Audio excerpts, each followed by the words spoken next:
Hey everybody, so today we're going to look at keyboard shortcuts or hotkeys.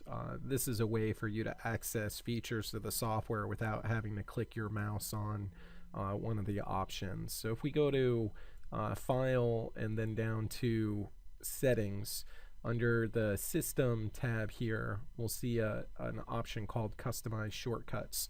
On the command list, these are all of the software's commands that you can assign a hotkey to. On the right side here, it has a description, and then it also has the keys configuration, so Control N for a new file.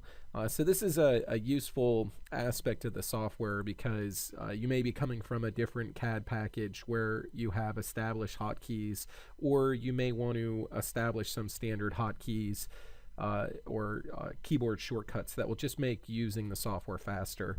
As an example, I personally like to configure my top view to a Control 1, my front view to a Control 2, and then my side view here, which is right, to a Control 3. So at any time when I'm navigating the design interface, I can get to a top, front, or side view just by using my keyboard versus using my mouse.